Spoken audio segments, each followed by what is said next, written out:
ओम नमः शिवाय शिवजी सदा सहाय। ओम नमः शिवाय गुरुजी सदा सहाय। गुरुजी के चरणों में कोटि कोटि नमन। जय गुरुजी संगत जी, कैसे हैं आप सभी। स्वागत है आपका फ्रेग्रेंस ऑफ गुरुजी चैनल पर और मैं हूं आपके साथ मनीषा।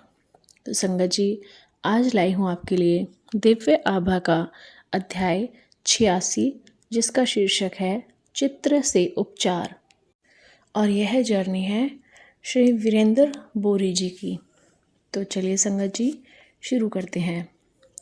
मेरे ससुर सेवानिवृत्त होने के पश्चात हरिद्वार में रहने लगे थे। वह मधुमेह से पीड़ित थे और उनके मधु की मात्रा कभी सीमा में नहीं रहती थी। यद्यपि उनके हृदय की चिकित्सा हो चुकी थी, फिर भी रोग बना हुआ था। उनका एक गुर्दा भी काम नहीं कर रहा था। एक दिन फ़ोन आया कि वह गंभीर अवस्था में चिकित्सालय में है। मेरी पत्नी ने रोना शुरू कर दिया। अगले फ़ोन के पश्चात आशा टूटने लगी।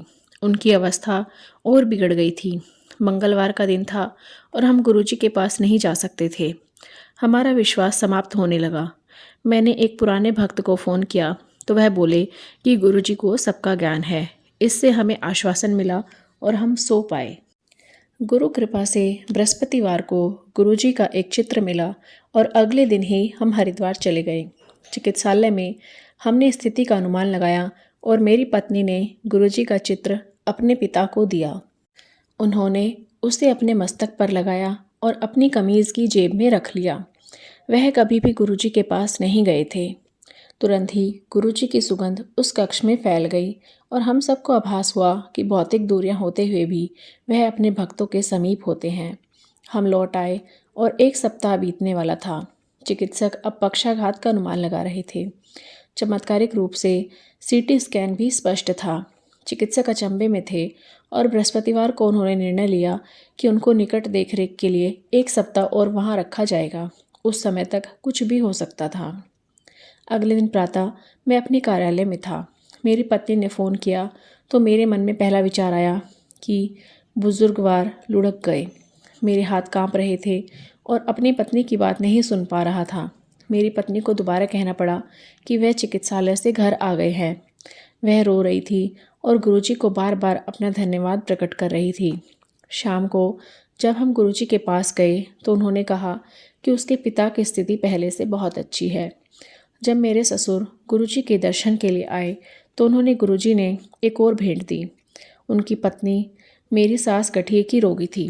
वह अपने पति के साथ गुरुजी के पास आई थी। जब वह वापस हरिद्वार गए तो उन्हें आभास हुआ कि बिना हाथ में दर्द हुए वह अपने पोते के लिए स्वेटर बुन सकती थी।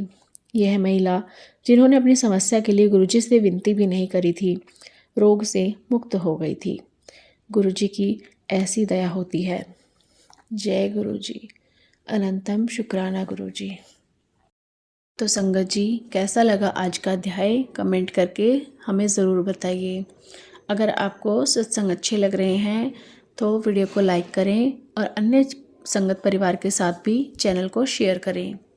अगर आप भी अपना कोई सत्संग हमारे साथ शेयर करना चाहते हैं तो डिस्क्रिप्शन बॉक्स में दिए गए व्हाट्सएप नंबर या ईमेल आईडी पर आप अपना सत्संग रिकॉर्ड करके ऑडियो या वीडियो में रिकॉर्ड करके हमें भेज सकते हैं। तो चलिए संगत जी, अध्याय की समाप्ति करते हैं मंत्र जाप के साथ। आप भी कीजिए। ओम नमः शिवाय शिवजी सदा सहाय।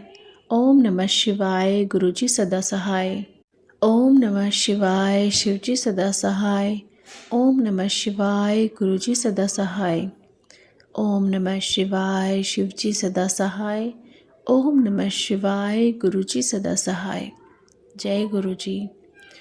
तो जल्दी ही मिलते हैं संगत जी एक नए अध्याय के साथ। तब तक सभी को जय गुरुजी।